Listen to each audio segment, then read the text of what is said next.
Ya sahabat tani, di edisi hari ini kita akan berbagi informasi, berbagi pengalaman, serta cara di dalam berbudidaya tanaman horti tanpa melakukan olah lahan di lahan yang janda. Lalu seperti apa yang akan dilakukan di lahan yang bekas tanaman yang lain atau lahan bekas janda? Apa saja yang akan Pak Tuah berikan? Oke, kita intro dulu. Sahabat tani, berbudidaya tanaman dengan biaya yang sangat murah, dengan intensitas waktu yang relatif lebih cepat, serta memiliki potensi hasil yang lebih baik, merupakan sebuah cita-cita dan harapan bagi setiap petani. Namun, semua itu akan sangat sulit untuk terwujud karena di dalam pertanian tidak akan pernah terlepas dari biaya yang sangat besar. Pengolahan lahan yang menyita waktu yang cukup lama serta banyaknya kendala di lapangan, dan itu bisa saja mengakibatkan para petani bisa mengalami kerugian. Walaupun ini merupakan sebuah hukum alam yang tidak akan mungkin kita hindari, maka untuk solusi lebih indahnya adalah kita harus menikmati segala proses yang telah kita lewati. Ya sahabat tani, pengolahan lahan, kemudian pemberian pupuk dasaran, serta perlakuan intensif terhadap lahan memang semestinya harus kita lakukan. Itu berguna untuk mendapatkan hasil yang jauh lebih baik. Namun hal itu ada kalanya kita tidak bisa memperlakukan, mengingat kita pun harus memiliki perhitungan, kemudian kalkulasi, serta kemungkinan-kemungkinan yang akan terjadi.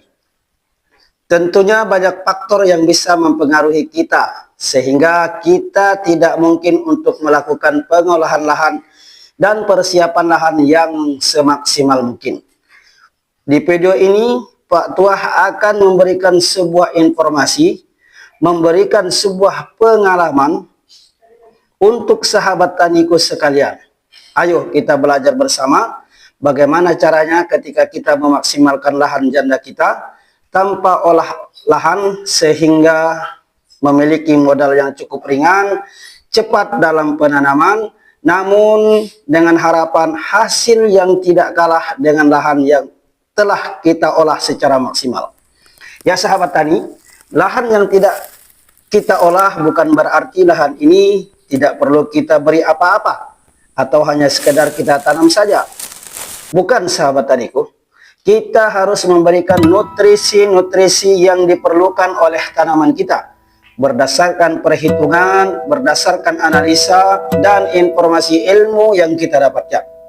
Sehingga kita melakukan aktivitas berbudidaya tanaman ini tidak asal-asal dan tidak main-main, bahkan tidak untung-untungan. Perlu kita garis bawahi sahabat taniku sekalian. Di dalam pertanian ini memiliki kemungkinan kegagalan itu sangat-sangat besar. Ketika kita melakukan olah lahan saja dengan secara maksimal, kemungkinan kegagalan pun masih memungkinkan untuk kita hadapi. Apatah lagi kalau kita melakukan berbudidaya dengan asal-asal, maka tingkat kerentanan kegagalan akan semakin besar kita dapatkan. Lalu, berhati-hatilah wahai sahabatku. Ketika Pak Tuah melakukan budidaya tanpa olah lahan, maka Pak Tuah akan memberikan 3 nutrisi atau 3 pupuk yang akan kita gunakan guna memacu pertumbuhan awal tanaman kita. Pertama, Pak Tuah akan menggunakan pupuk organik yang merek dagangnya Aviapid. Jadi sahabat tani, Aviapid ini adalah pupuk organik istimewa yang diproses dengan teknologi modern, dan ini adalah pupuk yang dibuat oleh negara Malaysia dan memiliki kandungan yang cukup kompleks, yakni 16,2%, yang merupakan sebuah kandungan organik yang cukup besar. Kemudian CN rasionya 15,86%, dan ini merupakan tingkat CN rasio yang sangat bagus dan sangat pas untuk tanah kita. Kemudian memiliki pH yang cukup tinggi, yakni 7,75, yang artinya pH-nya juga sangat netral dan sangat bagus untuk pertumbuhan tanaman. dan memiliki kandungan air 11,72%. Jadi sahabat tani, dengan pemberian pupuk Aviapik ini atau pupuk organik ini, kita harapkan lahan kita akan memiliki kandungan organik yang jauh lebih besar, sehingga tanah kita akan kembali kepada titik awalnya atau kembali kepada netral. Lalu yang kedua, Pak Tuah menggunakan pupuk hayati. Jadi pupuk hayati ini adalah pupuk yang memiliki makhluk hidup di dalamnya, sahabat taniku. Jadi pupuk Sidorbio ini adalah pupuk formula, pupuk hayati, dan bukan bahan kimia. Ingat, sahabat taniku, perlu Anda ingat, pupuk ini adalah pupuk yang bukan bahan kimia.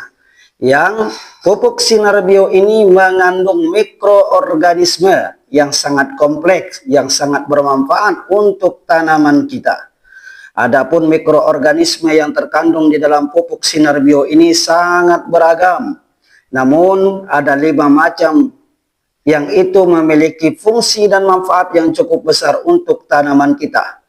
Di sini terdapat adanya Aspergillus niger, Penicillium, dan masih banyak lagi yang lainnya, sahabat taniku. Dan tentunya dengan penambahan mikroorganisme yang ada di dalam pupuk ini, maka akan menambah populasi mikroorganisme yang bermanfaat di dalam tanah kita, sehingga mampu meningkatkan kesuburan biologi pada tanah kita. Kemudian dengan penambahan pupuk Sidorbio ini bisa menambah ketersediaan unsur hara nitrogen, karena mampu menambah nitrogen dari udara, dan juga pupuk Sidorbio ini bisa meningkatkan ketersediaan unsur hara fosfat dalam tanah kita, karena Sidorbio pupuk ini mampu mengurai fosfat yang terikat di dalam tanah menjadi bentuk yang tersedia bagi tanaman. Dan masih banyak lagi fungsi-fungsi dari pupuk Sidorbio ini yang tentunya tidak akan mungkin kita sampaikan satu persatu.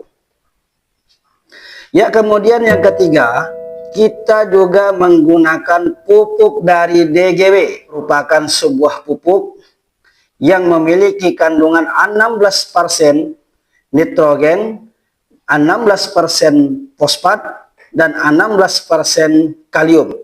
Dan juga ada tambahan trade element, yakni trade element ini adalah merupakan unsur hara mikro, magnesium, kemudian ada di situ kalsium, dan juga ada zinc, dan masih ada campuran-campuran mikro yang lainnya yang sangat dibutuhkan oleh tanaman kita. Dan adapun pupuk DGW ini adalah merupakan pupuk yang memiliki teknologi convection. Mungkin sahabat tani jarang sekali mendengar teknologi convection ini. Sedikit ingin Pak Tuah sampaikan, teknologi convection adalah sebuah teknologi terbaru yang digunakan oleh pupuk DGW, yakni di dalam pembuatan pupuk ini dilakukan pengepresan, dan juga artinya convection ini tidak menggunakan sama sekali tanah liat. Oleh sebab itu, kandungan unsur hara yang terkandung di dalam pupuk DGW ini sangat-sangat murni dan tentunya sangat aman kita gunakan pada tanaman kita, baik secara kocor maupun secara tabur. Dan itulah sebabnya kenapa Pak Tuah memilih produk ini, karena di video-video kita yang lalu kita telah menjelaskan bahwa produk dari DGW ini, NVK 1616 ini, tidak memiliki dampak negatif terhadap tanaman kita walaupun ditabur di perakaran. Ya sahabat tani, kemudian langkah selanjutnya dari ketiga produk yang tadi telah kita sampaikan, maka akan kita gabung, akan kita aduk secara bersamaan sehingga merata, dan akan kita berikan di setiap lubang 1 genggam atau setengah genggam, tergantung budget kita tentunya. Kita berikan secara merata di setiap lubang tanam, di setiap bedengan kita. Ya sahabat tani, tentunya banyak sekali teknik atau cara dari setiap para petani.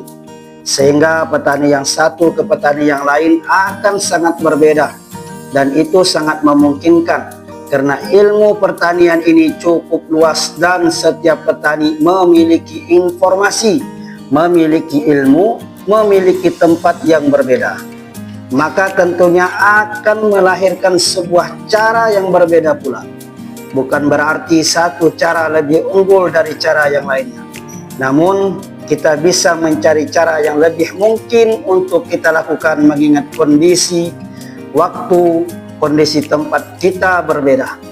Namun Anda bisa menjadikan ini sebagai referensi di dalam pemupukan Anda.